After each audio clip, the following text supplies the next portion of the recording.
예, 우리는 계속해서 부흥이라는 주제로 하나님 말씀을 나눠보고 있는데요. 오늘 본문 말씀 보니까 이삭에 대한 이야기입니다. 보니까 지금 이삭이요, 자신의 아버지인 아브라함이 팠던 우물들을 다시 파고 있습니다. 왜냐면요, 여기 보니까 지금 블레셋 사람들이 그 아버지인 아브라함이 팠던 우물들을 언젠가 막아버렸기 때문입니다. 그래서 지금 이삭이 여기서 그 우물들을 다시 파고 있는 겁니다. 우리는 여기서 부흥에 대한 또 다른 원칙을 발견할 수 있습니다. 부흥은요, 여러분, 쇠퇴한 것을 다시 일으키는 것입니다. 침체된 것을 다시 회복시키는 것입니다. 뭔가 생명력을 잃은 것을, 죽어가는 것을 다시 살리는 것입니다. 그래서 부흥을 위해서는요, 여러분, 막혔던 우물들을 다시 파야 됩니다.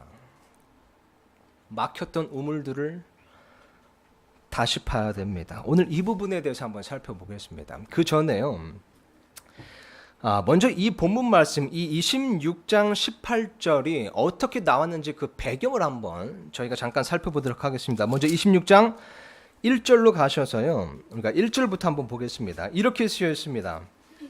아브라함 시대에 있었던 첫째 기근 말고 다른 기근이 그 땅에 들었으므로 이삭이 그랄로 가서 블레셋 사람들의 왕 아비멜렉에게 이르니, 지금 보니까요, 이삭이 머물고 있는 이 땅에 기근이 들었습니다. 그죠? 굉장히 힘들고 어렵고 어떻게 보면 위험한 상황과 환경 속에 빠지게 된 겁니다.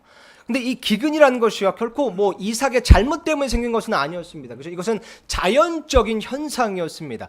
이삭 때문에 생긴 것이 아니라 자연적인 현상이었습니다. 그렇죠? 그렇지만 이 기근이라는 것은 보니까 사람들을 주눅들게 만듭니다. 사람들을 지치게 만듭니다. 이 기근이라는 것 사람들을 두렵게 만듭니다.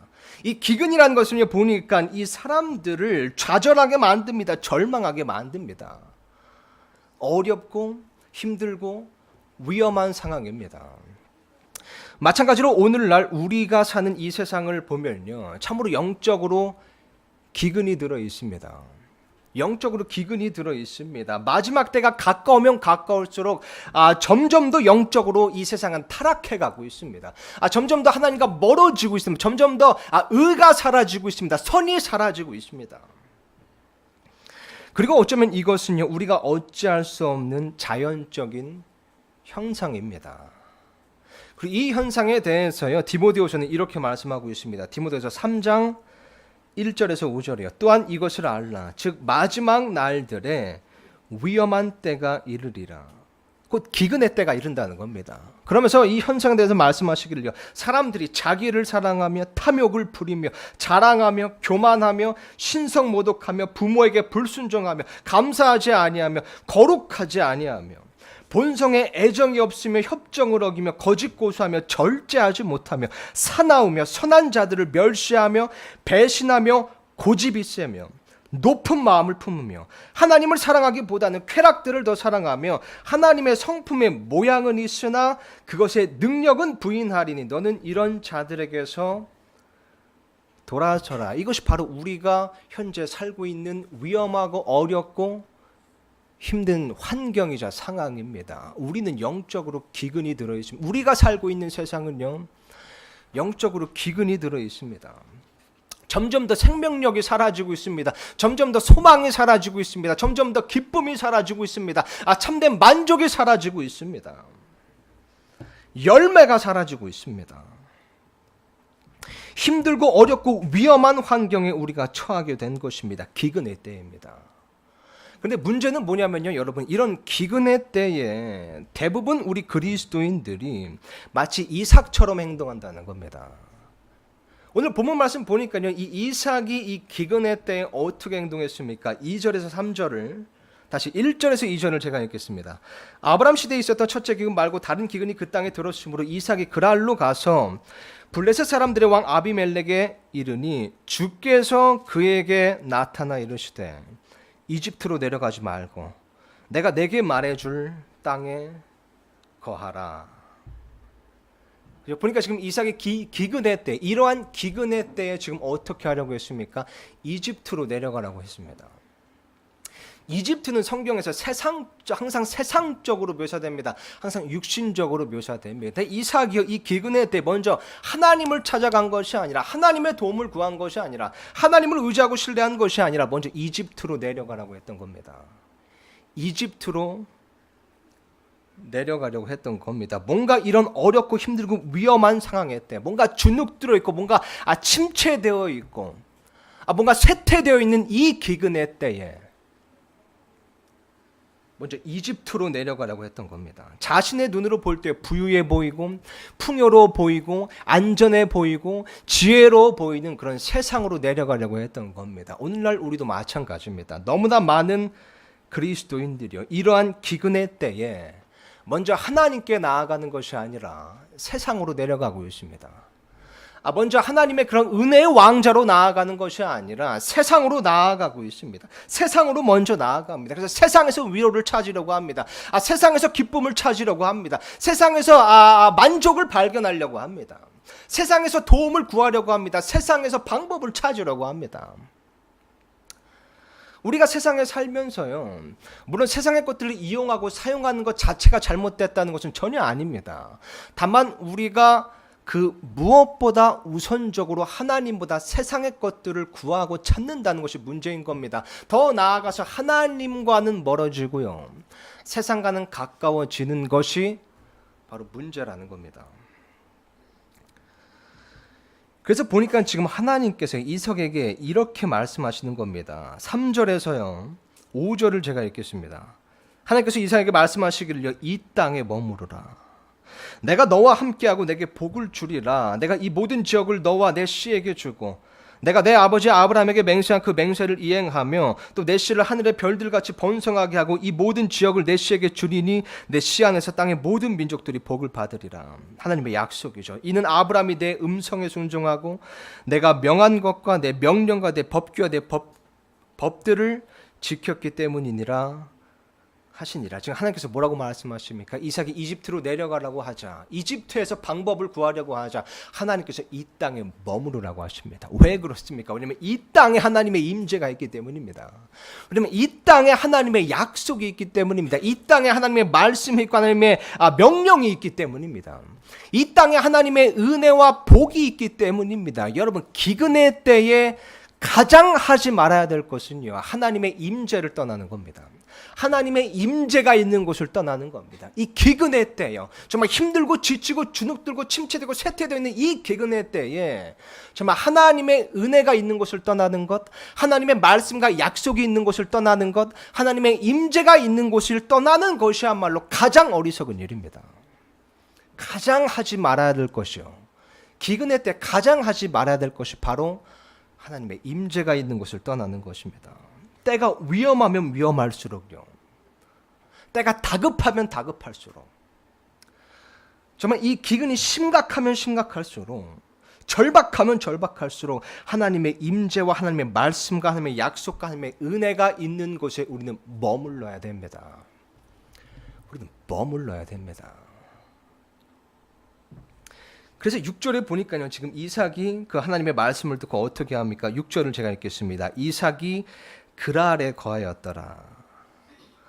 지금 보니까 이 이삭이 이집트로 내려가지 않고 이제 그랄에 거하기로 작정했습니다. 근데 이 그랄이라는 장소도 조금 아쉽습니다. 왜냐면요, 이 창세기 10장에 보면 이 그랄이라는 곳은요, 이 국경에 접한 곳이었기 때문입니다. 즉 다시 말씀드리면 이 블레셋 사람들이 거하던, 즉 이교도들이 거하던 그 땅의 경계선에 있는 땅이었기 때문입니다. 이 그랄이요. 그래서 이 창세기 26장을 보면요, 이삭이 이곳에서, 이 그랄이라는 곳에서 이 물질적인 복은 하나님께 받습니다. 왜냐하면 어쨌든 하나님 명령에 순종해서 이집트로 내려가지 않았기 때문이죠. 근데 영적인 복은 받지 않습니다. 영적인 복은 받지 못합니다. 그리고 나중에 보면 아시겠지만 이 땅을 벗어났을 때, 떠났을 때 영적인 복을 받게 됩니다. 게다가요, 이삭은 여기서요, 자신의 아버지인 아브라함이 지었던 죄를 똑같이 범하는 실수를 범합니다.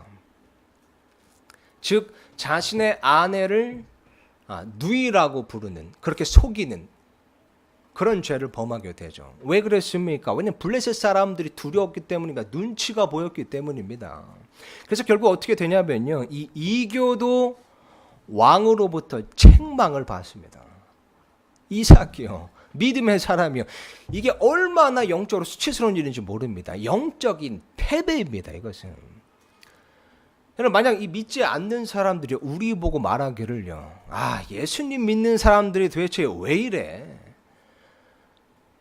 라고 한다면 이것만큼 수치스러운 일이 없습니다. 이것은 심각한 영적 패배입니다. 이것을 지금 이삭이 여기서 지금 당한 겁니다. 7절에서 10절을 제가 읽겠습니다. 한번 보시기 바랍니다. 그곳 사람들이 그의 아내에 관하여 그에게 물으며 그가 말하기를 그녀는 내 누이라 하였으니 이는 그가 그녀는 내 아내라 하기를 두려워했기 때문이더라. 그가 이르기를 리브가는 보기에 아름다움으로 그 사람들이 그녀로 인해 나를 죽일까 염려하노라 하였더라. 영적 침체죠. 그가 거기 오래 거하였는데 블레셋 사람들의 왕 아비멜렉이 창 밖으로 내다보다가 보매 보라 이삭이 자기 아내 리브가 즐겁게 놀므로 아비멜렉이 이삭을 불러 이르되 보라 그녀는 정녕 내 아내이거늘 어찌 너가 이르기를 그녀는 내 누이라 하였느냐 하니 이삭이 그에게 이르되 내가 이르기를 그녀로 인해 내가 죽을까 염려하노라 하였기 때문에 이 믿음의 사람이 믿지 않는 사람 앞에서 하는 이 말을 한번 보시기 바랍니다. 수치스러운 일입니다.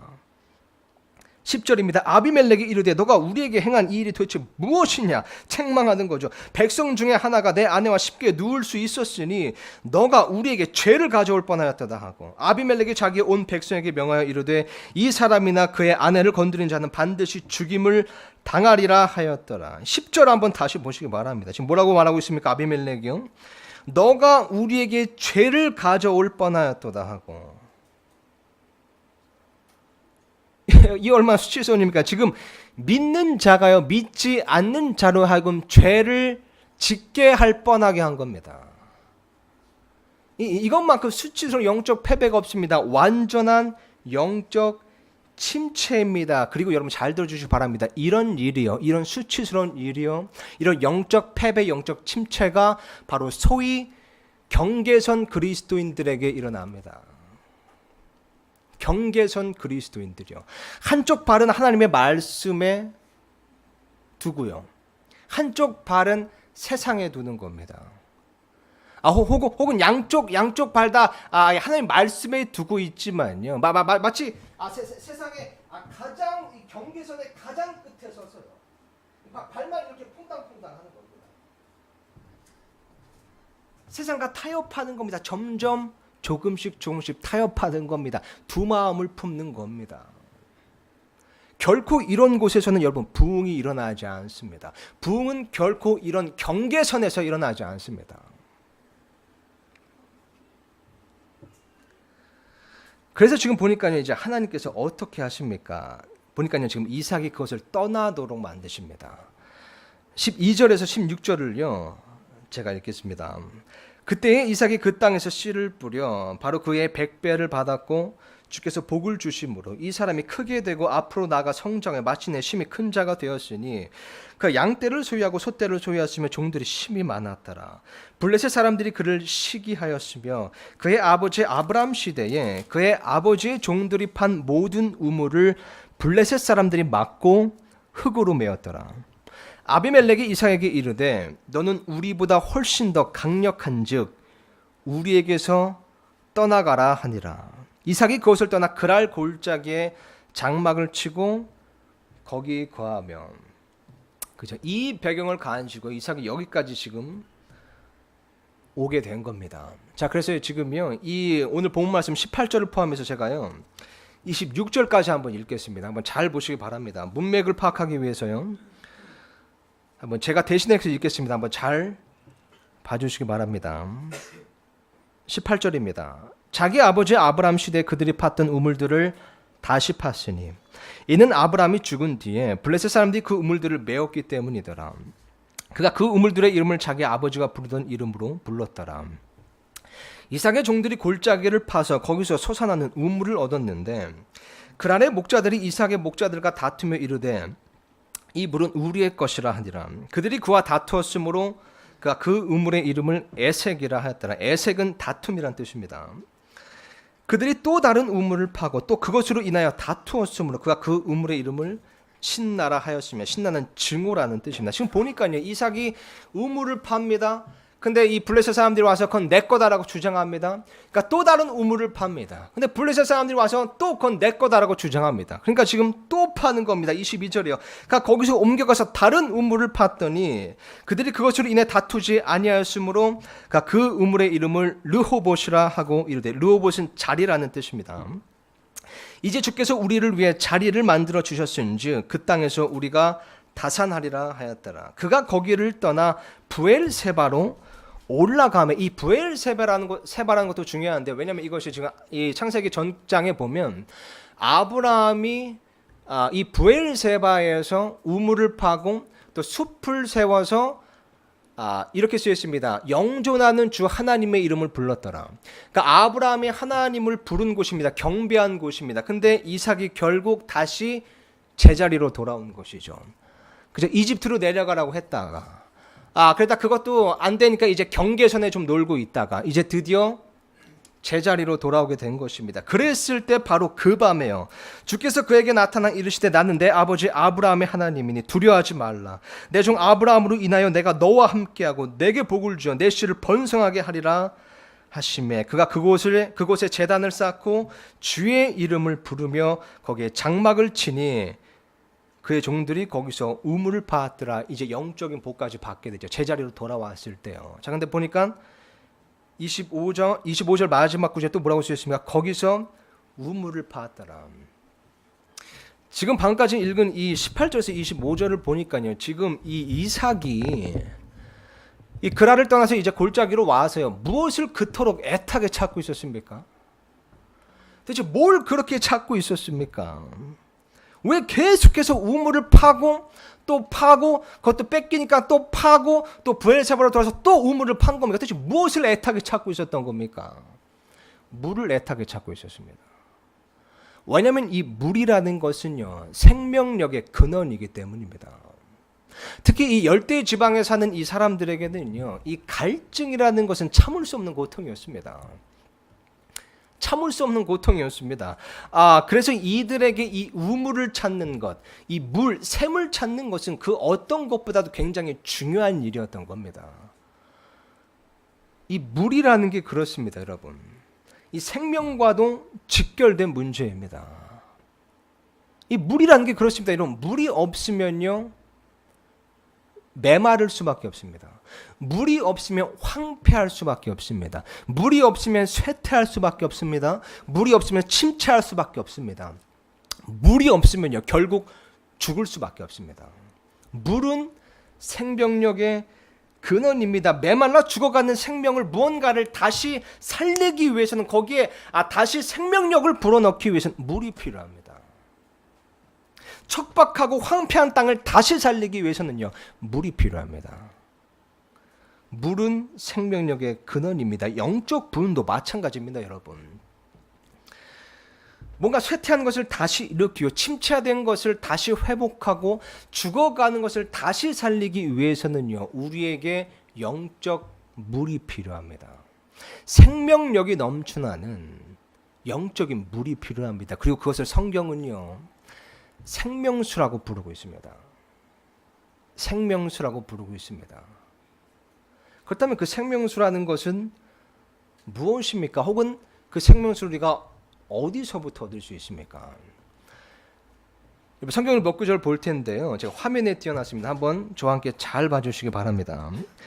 처음에 보실 구절은 요한복음 4장입니다. 4장 10절에서 14절 보면요, 지금 예수님께서 이제 사마리아 여인과 한 이제 우물가에서 대화를 나누시는 내용이 나옵니다. 10절부터 제가 읽겠습니다. 14절까지요. 예수님께서 그녀에게 대답하여 이르시되 너가 만일 하나님의 선물을 알고 또 내게 마실 물을 내게 달라 하는 이가 누구인 줄 알았더라면 그에게 구하였을 것이요 그가 내게 생수를 주었으리라 하시니, 여기 나오는 생수가 이제 영어로 보면 living water입니다. living water. 그러니까 살아있는 물인 거죠. 살아있는 물. 11절입니다. 여자가 그분께 이르되 선생님이요, 선생님께는 물 기를 그릇도 없고 이 우물은 깊은데 선생님이 어디에서 그 생수를 얻겠나이까? 우리 조상 야곱이 이 우물을 우리에게 주었고 또 여기서 그와 그의 아이들과 가축들이 마셨는데 선생님이 야곱보다 더 크시니까 하매 예수님께서 그녀에게 대답하여 이르시되 누구든지 이 물을 마시는 자는 다시 목마르려니와 누구든지 내가 줄 물을 마시는 자는 결코 목마르지 아니하리니 내가 줄 물은 그 사람 속에서 솟아나도 우물이 되어 영존하는 생명에 이르게 하리라 하시니라. 지금 보니까 예수님께서요 사람에게 생수를 주실 수 있다는 겁니다. 그 요한계시록 21장 6절 보니까 또 이렇게 쓰여 있습니다. 또 내게 이르되 다 이루어졌도다. 예수님께서 말씀하시는 거죠. 나는 알파와 오메가여 시작과 끝이라. 내가 목마른 자에게 생명수의 샘에서 값없이 주리라. 그렇죠? 또한 예레미야서 2장 13절 보면 이렇게 쓰여 있습니다. 내 백성이 지금 하나님께서 지금 이스라엘 백성을 이제 책망하시면서 말씀하시기를요. 내 백성이 두 가지 악을 행하였으니 곧 그들이 생수의 샘인 나를 버렸고 또 자기들을 위해 물 저장고들 즉 물을 가두지 못할 터진 저장고들을 팠느니라. 생수의 샘이 바로 하나님이시라는 겁니다. 그러니까 지금 보니까요. 이 생명수를 이 생수라는 것을 누구로부터 얻을 수 있는 겁니까? 예수 그리스도 즉 하나님으로부터 얻을 수 있는 겁니다. 그렇다면 여러분 이 생명수, 이 하나님으로부터 얻게 되는 이 생수라는 것은 무엇입니까? 이것을 교리적인 측면에서 보자면요. 이것은 종종 성령을 뜻합니다. 근데 이 포괄적인 의미에서 보자면요. 이것은 하나님으로부터 얻을 수 있는, 즉 하나님께서 주시는 거룩한 자원을 뜻합니다. 즉 영적 생활을 위해서, 영적 생명을 위해서, 영적 부흥을 위해서 하나님께서만이 주실 수 있는, 하나님께서 주시는 거룩한 자원입니다. 즉 예를 들면 하나님의 거룩한 사랑, 하나님의 거룩한 은혜, 그분의 거룩한 긍휼, 그분의 거룩한 능력, 하나님의 거룩한 생명력을 뜻하는 것입니다. 거룩한 자원을 뜻하는 것입니다. 생수라는 것은요, 하나님으로부터 얻을 수 있는, 하나님께서 주시는 거룩한 생명력입니다. 거룩한 자원입니다. 그리고 바로 이런 생수가 부흥을 가져오는 겁니다. 이런 생수가 쇠퇴한 것을 다시 일으키는 겁니다. 침체된 것을 다시 회복시키는 겁니다. 죽어가는 것에 다시 생명력을 불어넣어주는 겁니다. 우리에겐 이런 생수가 필요합니다. 이런 생명수가 필요한 겁니다. 무언가를 다시 살리려면요, 쇠퇴한 것을 다시 일으키려면요, 무언가를 다시 회복하려면요, 무언가 죽어가는 것에 생명력을 불어넣어 주려면요, 우리에게 이런 생명수가 필요한 겁니다. 하나님께로부터 얻을 수 있는 그 거룩한 자원, 그 거룩한 은혜, 그 거룩한 능력, 그 거룩한 생명력, 바로 그 생명수가 필요한 겁니다. 그런데 문제는 뭐냐면요, 여러분, 우리가 입으로는 부흥을 외칩니다. 우리가 입으로는 회복을 외칩니다. 우리가 입으로는 믿음을 외칩니다. 신앙을 외칩니다. 그런데 문제는요, 정작 우리가 이 생수의 샘은 제쳐버리고요, 물 저장고들만 파고 있다는 겁니다.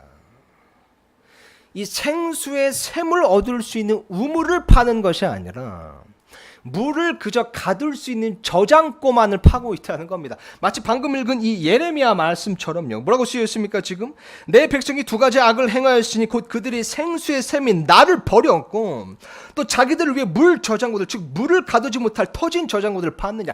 하나님께서 말씀하시기를 너희가 지금 생수의 샘인 그 샘 자체는 제껴두면서 그것들을 가두려고 하는 그런 저장고만을 파고 있다는 겁니다. 얼마나 답답한 일입니까? 이것이 오늘날 우리의 정확한 모습입니다. 우리가 부흥을 외치지만요, 여러분, 정작 우리가 생수의 샘인 하나님께로 나아가지는 않습니다. 우리가 그토록 복받기를 원하지만요, 생수의 샘 그 자체이신 하나님의 얼굴은 구하지 않는 겁니다. 우리가 신앙생활을 한다고는 하면서 정작 정말 하나님으로부터 그 생수를 얻기 위해 우물들을 파고 있지 않는 겁니다. 그냥 하나님 복 주세요, 복 주세요. 저장고들만을 만들어 놓고 복 주세요를 외칠 뿐이고, 부흥을 외칠 뿐이고, 회복을 외칠 뿐이고, 믿음과 신앙을 외치지만 우리가 정작 우물들을 파고 있지 않다는 겁니다. 그 부흥을 위한, 그 회복을 위한, 그 믿음을 위한, 신앙을 위한 그 물이 솟아나는 우물들을 파고 있지 않다는 겁니다. 그러니까 보니까 우리의 신앙생활의 모습을 보면요, 어떤 생명력도 없이 그저 보여주기식의 그런 회칠한 돌무덤 같은 그런 바리새인적인 껍데기만 남아있는 겁니다. 우리 신앙생활의 모습이요. 우리가 하는 예배, 우리 같은 예배의 모습은 어떻습니까? 이러니까 우리가 생명력 없이요, 우리의 예배의 모습이 생명력 없이 그저 피상적이고 빈 껍데기 같은 그런 형식과 습관만 남아있는 겁니다. 우물들을 파지 않기 때문입니다. 물이 솟아나는 우물들을 파지 않고 저장고들만을 만들고 있기 때문에 그런 우리의 예배의 모습이 형식과 습관만 남아있는 겁니다. 오늘날 교회가요, 여러분, 뭐 이런 막 화려한 좋은 음향 장비를 들여오고요, 막 인테리어를 멋있게 하고요, 교회가 찬양대를 만들고 중찬단을 만들고 교회가 온갖 종류의 성경 공부 프로그램들을 다 갖고 있는다고 할지라도요, 이곳에서 정말 생명수의 샘인 그 우물이 나타나지 않는다면요, 그 생수의 샘이 솟아나지 않는다면 결코 부흥은 일어나지 않습니다. 우리는 우물들을 파야 됩니다. 우리는 우물을 파야 됩니다. 우리의 신앙생활도 마찬가지입니다, 여러분. 우리가 매주 교회에 나옵니다. 우리가 온갖 신앙 서적들을 다 완독하고요, 우리가 온갖 인터넷 설교를 다 구독하고 이런 거 다 좋습니다. 그러나 정말 우리의 삶 속에요, 그 생수를 얻을 수 있는, 그 생수의 샘을 얻을 수 있는, 정말 그 하나님의 거룩한 자원을 얻을 수 있는 그런 우물이 있냐는 겁니다. 우리는 우물을 파야 됩니다. 무엇보다 우물을 파야 됩니다. 정말 그 하나님으로부터 나오는 그 생명력 가득한 그 생수를 얻을 수 있는 그 영적 자원, 그 거룩한 자원, 하나님의 거룩한 능력, 그 거룩한 사랑, 거룩한 은혜, 그 거룩한 생명력을 얻을 수 있는 그런 우물을 파야 되는 겁니다. 그렇다면 그 우물이란 도대체 어떤 것입니까? 도대체 어떤 우물을 파야 됩니까? 도대체 이 거룩한 자원을 하나님께로부터 얻기 위해서 어떤 우물을 파야 됩니까? 우리는요, 무엇보다 여러분, 우리의 믿음의 선조들이 팠던 그 우물들을 다시 파야 됩니다. 그 우물들을 다시 파야 됩니다. 오늘 본문 말씀을 다시 한번 보겠습니다. 26장 18절 보니까 이렇게 쓰여 있습니다. 자기 아버지 아브람 시대에 그들이 팠던 우물들을 다시 팠으니. 지금 보니까요, 이삭이 자신의 아버지인 이 아브람이 팠던 그 우물들을요, 다시 팠습니다. 다른 우물들을 파기 전에 아버지가 팠던 우물들을 다시 파본 겁니다. 왜 그렇습니까? 이삭이 분명히 알고 있기를요, 나의 위대한 아버지가 팠던 우물이라면 거기엔 반드시 물이 있었을 거다 라는 것을 알고 있었기 때문입니다. 마찬가지로 여러분, 우리도요, 우리의 위대한 믿음의 선조들이 팠던 그 우물들을 먼저 무엇보다 파봐야 됩니다. 예를 들면요, 무엇보다 초대교회 성도들이 가졌던 그 우물들이요, 그 우물들을 우리는 다시 파야 됩니다. 그때 시대에 있었던 어떤 그런 교회 형식을 우리가 가져오자는 말이 아닙니다. 그들이 팠던, 그들이 정말 그 거룩한 하나님의 자원을 얻을 수 있었던 그 우물들을 다시 파야 된다는 겁니다. 사도행전에 보면요, 이 성령 강림 이후에 시작됐던 이 예루살렘 교회, 그 초대교회를 보면 정말 그 교회는 엄청난 부흥을 몰고 왔습니다. 그죠? 보시면 알겠지만 정말 항상 생명력이 넘쳐나는 교회였습니다. 생명수가 넘쳐나는 교회였습니다. 정말 뭐랄까요, 이 하나님의 거룩한 자원이 넘쳐나는 교회였습니다. 그런 성도들이었습니다. 도대체 그들이 어떤 우물들을 가지고 있었기에 그런 거룩한 자원들을 흘러 넘치도록 갖고 있었을까요? 도대체 그들이 어떤 우물들을 팠기에 도대체 그렇게 생명력이 항상 넘치고 그렇게 항상 생명수가 넘쳐 흘렀을까요? 우리는 그것부터 한번 다시 파봐야 됩니다. 우리 이 시간 다 같이 사도행전 2장으로 한번 가보겠습니다. 이 시간은요, 제가 한 구절만 화면에 띄워놨는데요, 문맥을 파악하기 위해서 사도행전 2장으로 한번 가보겠습니다. 우리는 어떤 우물을 파야 됩니까? 먼저 우리는 믿음의 선조들이 팠던 그 우물들을 다시 파야 됩니다. 사도행전 2장입니다.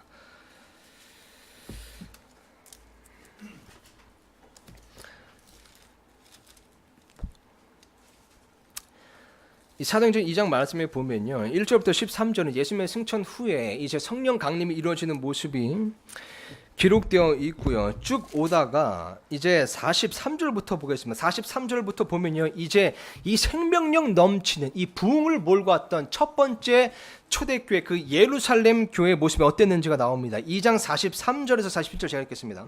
모든 혼이에 두려움이 임하고 사도들을 통해 많은 이적들과 표적들이 일어나더라. 믿은 모든 사람들이 함께 지내며 모든 것을 공동으로 소유하고 자기 소유와 재산을 팔아 각 사람의 필요대로 모든 사람에게 나누어주며 또 날마다 한 마음이 되어 성전에 거하고 집에서 집으로 돌아가며 빵을 떼면서 단일한 마음으로 즐겁게 자기들의 음식을 먹고 하나님을 찬양하며 온 백성에게 호감을 얻으니 주께서 구원받아야 할 자들을 날마다 교회에 더하시나. 이 얼마나 생명력 넘치는 모습입니까? 이 교회는 정말 이 거룩한 능력이 넘치는 교회였습니다. 그런 생명수가 넘치는 교회였습니다. 하늘의 문이 열려서요, 하늘의 자원이 항상 매일같이 날마다 쏟아지는 교회였습니다. 어떻게 그럴 수 있었을까요?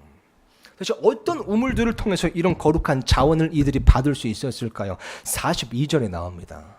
42절에 보면요, 이 초대교회 성도들이 항상 계속해서 끊임없이 머물고 있었던 것이 네 가지가 나옵니다. 이것을 한번 보시기 바랍니다. 42절 보니까요, 그들이 흔들리지 아니하며, 제가 화면에 띄워놨습니다. 사도들의 교리와 교제 안에 머물고 빵을 떼며 기도하더라. 개인적으로 저는 번역이 조금 아쉬운데, 번역이 틀렸다는 것은 아니지만 지금 보시면 이 직역하면 조금 더 와닿았습니다. 지금 보니까요, 직역하자면 이런 말입니다. 지금 사도들, 예루살렘 교회 성도들이 흔들리지 않고 머물고 있었던 것이 있는데요. 그게 뭐냐면 지금 보니까 사도들의 교리와 또 하나는 교제와 빵을 떼는 것과 기도하는 것이다. 영어로 보면 조금 더 구체적으로, 조금 더 이렇게 분명하게 나와 있습니다. 그죠? 다시 한번 말씀드리겠습니다. 이 초대교회 성도들이요, 끊임없이 흔들리지 않고 계속해서 머물러 있었던 것이 있는데요. 그것은 바로 사도들의 교리와 교제와 빵을 떼는 것과 기도였습니다. 이 네 가지가 바로 그들이 팠던 우물들이었습니다. 그리고 이것들이 바로 여러분 우리가 다시 파야 되는 우물들인 겁니다. 우리는 이것들을요 다시 파야 됩니다. 첫 번째로 사도들의 이 교리라는 것이 궁극적으로 하나님의 말씀을 말하는 것입니다. 하나님의 말씀이 선포되는 이 설교 또한 이것에 속한 것이죠. 이들은 사도들의 그 교리, 그 하나님의 말씀 안에 끊임없이 머물렀습니다. 이들은 하나님의 말씀이라는 우물을 판 겁니다. 거기서 하나님의 거룩한 자원을 발견할 수 있었습니다. 두 번째로 이 교제라는 것은요, 여기 보면 이제 앞에 이 사도들의라는 이제 수식어를 봐서 사도들의 교제로도 볼 수도 있고요, 그냥 이제 교제로도 볼 수 있지만요, 어쨌든 이것은요 지역 교회 안에서 이루어지는 교회적인 교제를 얘기하는 겁니다. 즉 이 지역 교회 안에서 지체들이 서로 섬기고 세워주고 권면하고 격려하는, 서로의 짐을 들어주는 그런 교제를 지금 얘기하는 겁니다. 이들은 교제라는 우물을 팠습니다. 세 번째로 보니까 지금 빵을 뗀다는 것은요, 지금 이것은 이제 예수님께서 제정하신 그 주의 만찬으로도 볼 수 있고요, 혹은 이것은 이제 친교의 행위로서의 빵을 떼는 것으로도 볼 수 있습니다. 왜냐하면 이 초대교회 사람들은요, 이 저녁 식사 때마다 이제 저녁 식사를 하면서 주의 만찬에 참여하는 것과 주의 만찬으로서 빵을 떼는 것과 이제 친교로서 같이 식사를 하기 위해 빵을 떼는 것을 동시에 했기 때문입니다. 그죠? 어쨌든 이 두 가지 다 우리가 의미를 파악할 수 있지만요, 어쨌든 이것은요 그들이 예수님을 경배하기 위해서 혹은 친교를 위해서, 하나됨을 위해서, 연합을 위해서 그들이 공적으로 모이기에 힘썼다는 겁니다. 그들은 공적으로 모이기에 힘쓰는 것에 그런 우물을 팠다는 겁니다. 네 번째로 기도는 설명할 필요가 없습니다. 그죠? 기도는 여러분 생수의 샘 그 자체이신 하나님께로 나아가는 직접적인 통로입니다. 이들은 이런 직통 커넥션을 하나님과의 직통 커넥션을 갖고 있었던 겁니다. 그런 우물을 가지고 있었던 겁니다. 이 네 가지가 바로 여러분 우리 믿음의 선조들이 팠던 그런 우물들이었습니다. 하나님의 말씀, 교제, 공적 모임, 그리고 기도. 이것이 그들이 팠던 우물들이었습니다. 그래서 이 초대교회예요. 그리고 이 성도 개인의 삶 속에 정말 그 생명력을 불어넣었던, 정말 하나님의 자원으로 그들의 삶이 가득하게 만들었던 그 생명수이자 그 거룩한 하나님의 자원을 얻을 수 있는 바로 그 우물들이었던 겁니다. 그리고 여러분 교회사를 공부해 보시면요, 이 부흥의 역사를 보게 됩니다. 즉 이제 이 교회 시대에 정말 큰 부흥이 역사적으로 일어났던 그런 사건들을 보게 됐는데요. 그 사건들을 보면요, 어느 사건도 이 네 가지가 빠진 적이 없습니다. 제가 나중에 기회가 되면 이 사건들을 한번 소개해드리고 싶은데요. 어느 사건, 어느 부흥의 사건에도 이 네 가지가 빠진 적이 없습니다. 하나님의 말씀이 선포되는 것, 그리고 그 말씀을 지키고 듣는 것, 그리고 교제하는 것, 공적 모임, 그리고 기도는 빠진 적이 없습니다. 영적 부흥에 있어서요. 우리는요, 이것을 파야 됩니다. 이 믿음의 선조들이 팠던 이 우물들을 파야 됩니다. 더 정확히 말씀드리면요, 이것들을 다시 파야 됩니다. 다시 파야 됩니다. 왜 이것들을 다시 파야 된다고 말씀드리냐면요, 왜냐면 누군가 언젠가 이것들을 막아버렸기 때문입니다. 오늘 본문 말씀을 다시 한번 보시기 바랍니다. 지금 26장 18절 보니까 이렇게 쓰여 있습니다. 자기 아버지 아브라함 시대에 그들이 팠던 우물들을 다시 팠으니 이는 아브라함이 죽은 뒤에 블레셋 사람들이 그 우물들을 메웠기 때문이더라. 왜 이삭이 여러분 아브라함이 팠던 그 우물들을 다시 팠어야만 했습니까? 왜냐하면 이 원수들이요, 그 우물들을 막아버렸기 때문입니다. 이 15절에 나오는 것처럼요, 흙으로 메웠기 때문입니다. 흙으로 메운 겁니다. 그 우물들을요 막아버린 겁니다. 흙으로 메운 겁니다. 그리고 오늘날 우리의 실정도요, 이와 다를 바가 없습니다. 우리가 이 우물들을, 이 믿음의 선조들이 팠던 이 우물들을 다시 파야 되는 이유는요, 이 하나님의 말씀이라는 우물, 교제라는 우물, 공적 모임이라는 우물, 그리고 기도라는 우물을 우리가 다시 파야 되는 이유는요, 우리의 원수들이 그것을 막아버렸기 때문입니다. 어쩌면요, 우리 자신 스스로가 그것을 메워버렸기 때문입니다. 무엇으로 메운 겁니까? 그렇다면 무엇으로 이것을 막아버린 겁니까? 한번 잘 생각해 보시기 바랍니다, 여러분. 무엇으로 우리가 이것들을 막아버렸습니까? 어쩌면 게으름이라는 흙이요, 이것을 막아버린 겁니다. 어쩌면 바쁜 스케줄, 다른 말로 하자면 우선순위의 무질서, 개인주의, 자기중심주의, 혹은 고립주의, 배타주의, 쾌락주의. 이건 어떻습니까, 여러분? 귀차니즘이라는 흙이요. 이것이 이런 우물들을 막아버린 게 아닙니까? 혹은 요즘 많이 들리는 말입니다. 이 부정적인 의미요, 미니멀리즘, 혹은 다른 말로 미니멈주의, 즉 가장 최소한의 것만 추구하는 겁니다. 이건 어떻습니까? 요새 유행하는 겁니다. YOLO 라이프, You only live once. 단 한 번 사는 인생. 그죠? 그냥 내 마음대로 즐기면서 살자는 겁니다. 그런 주의입니다. 어쩌면 이런 흙들로 우리가 하나님의 말씀이라는 것이요, 교제라는 것이요, 공적 모임이라는 것, 기도라는 것을 우리가 막아버린 겁니다. 그리고 우리가 설교 처음에 살펴봤던 그 구절이요, 그 위험한 때, 다시 이 마지막 때 일어나는 그 위험한 현상. 즉 이 디모데후서에서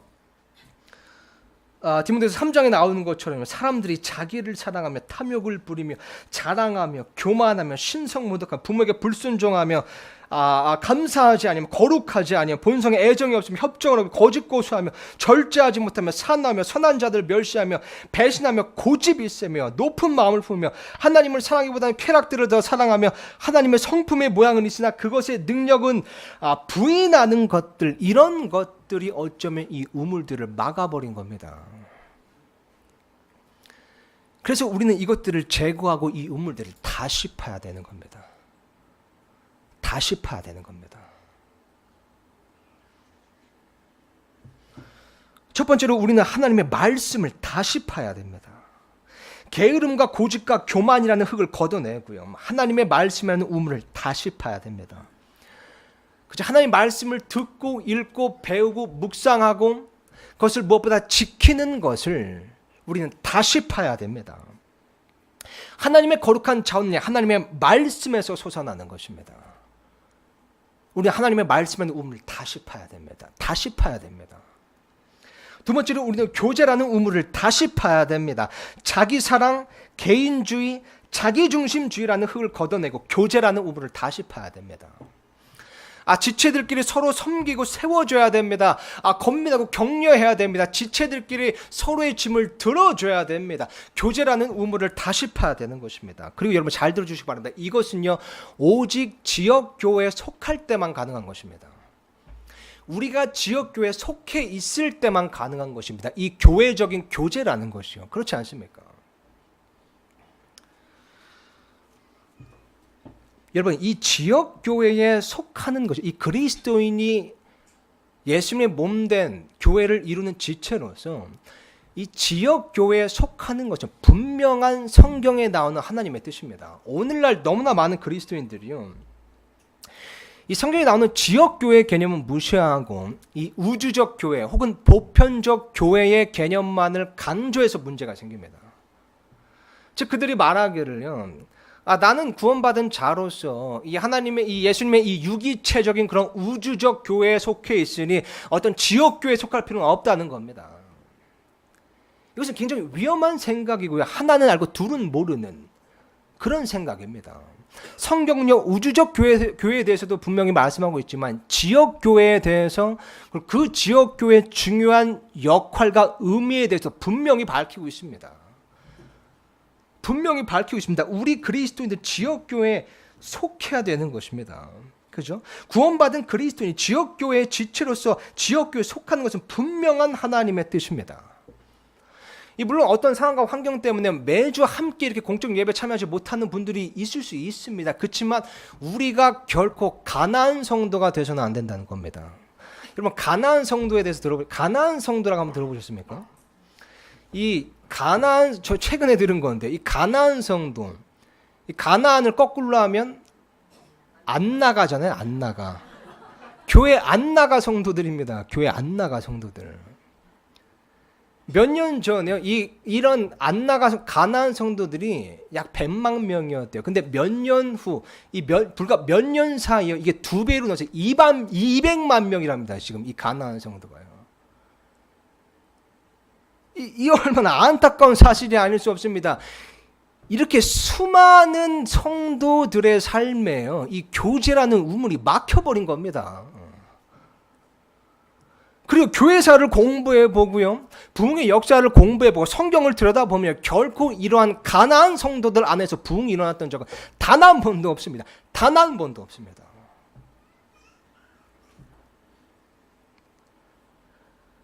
우리는 교제라는 우물을 다시 파야 됩니다. 세 번째로 우리는 같이 빵을 떼는 것, 즉 모이기에 힘쓰는 것을 다시 파야 됩니다. 그죠? 고립주의, 배타주의, 귀차니즘 같은 흙을 걷어내고요. 모이기에 힘쓰는 우물을 다시 파야 됩니다. 성도들이 예수님을 찬양하고 기념하고 경배하기 위해 모이는 것, 즉 공적 예배와 성도들이 사랑의 단합을 위해 모이는 것, 즉 교제 모임에도 힘써야 하는 것입니다. 지체들이 모여서 경배하고 연합되는 곳이에요. 이 지체들이 하나님을 경배하고 연합하는 곳에 바로 그 우물에 하나님의 거룩한 자원이 솟아납니다. 바로 거기에 예수님께서 능력과 열매를 약속하셨습니다. 그죠? 요한복음 15장에도 나오고요. 요한복음 17장에서도 예수님께서 하나님께 기도하시면서 말씀하신 내용입니다. 공적 모임, 우리가 지체로서 성도로서 하나님의 자녀로서 하나 되는 그곳, 연합하는 그곳, 하나님께 하나가 되어 경배하는 그곳에서 능력과 열매를 약속하신 겁니다. 그 우물에서 생명수가 흘러넘치는 겁니다. 거룩한 자원들이 흘러넘치는 겁니다. 우리는 이 우물을 다시 파야 됩니다. 다시 파야 됩니다. 너무나 많은 것들이 이것들을 메워왔습니다. 이것들을 막아왔습니다. 우린 그것들을 걷어내고 다시 파야 됩니다. 마지막으로 네 번째로 우리는 기도라는 우물을 다시 파야 됩니다. 디모데후서 말씀처럼요. 하나님의 성품의 모양은 있으나 그것의 능력은 부인하는 오늘날의 잘못된 현상과 추세가요. 이 기도라는 우물을 막고 있는 겁니다. 우리는 기도라는 우물을 다시 파야 됩니다. 생수의 샘이신 하나님께로 직접적으로 개인적으로 나아갈 수 있는 이 기도라는 우물을 다시 파야 됩니다. 다시 파야 됩니다. 기도의 문은 하늘의 문을 여는 열쇠입니다. 기도는 하나님의 거룩한 자원이 흘러넘치는 솟아나는 그런 우물입니다. 우리는 이것들을 다시 파야 됩니다. 이런 우물들을 우리는 다시 파야 되는 겁니다. 설교를 정리하고 마치겠습니다, 여러분. 오늘 본문 말씀을 보면요. 지금 야곱이 18절 마지막 말씀 보니까 이렇게 쓰여 있습니다. 그가 그 우물들의 이름을 자기 아버지가 부르던 이름으로 불렀더라. 그래서 야곱이 지금 이 아버지 아브라함이 팠던 우물들을 다시 판 후에요. 그 우물들의 이름을요. 그 아버지가 붙여준 그 이름 그대로 불렀습니다. 오늘날 많은 교회들이요, 여러분. 이 경배라는 이름에 콘서트라는 이름을, 그 새로운 이름을 갖다 붙였습니다.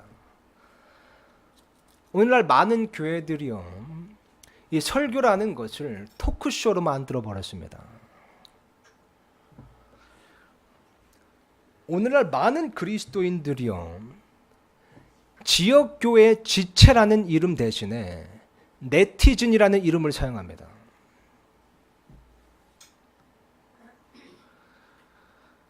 오늘날 많은 그리스도인들이요, 모이기에 힘쓰는 대신에 블로그, 카페, 밴드의 댓글을 이용합니다. 교회 안에서 기도라는 이름이 사라진 것은 이미 오래전 일입니다. 교회에서 기도라는 이름이 사라졌습니다. 대신에 여러분, 엔터테인먼트라는 이름이 들어왔습니다. 새로운 이름을 갖다 붙인 겁니다. 우리는 다시 파야 됩니다. 우리는 우물들을 다시 파야 됩니다. 그 정말 성령 충만했던, 생명력 넘쳐났던, 그 거룩한 하나님의 자원이 정말 솟아나고 흘러넘쳤던, 그 우리의 위대한 믿음의 선조들이 팠던 그 우물들을 다시 파야 됩니다. 다시 파야 됩니다.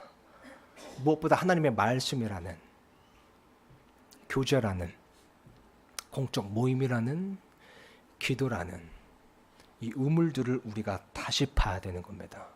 다시 판다면요, 그때 그랬던 것처럼 우리는 그곳에서 다시 한번 그 생명수를 발견할 수 있을 겁니다. 그리고 그 생명수가 쇠퇴한 것을 다시 일으키고요, 침체된 것을 다시 회복시키고요, 죽어가는 것을 다시 살릴 겁니다. 우리는 우물들을, 메어졌던 우물들을 다시 파야 됩니다. 이 시간 기도하고 마치겠습니다. 피아노가 연주될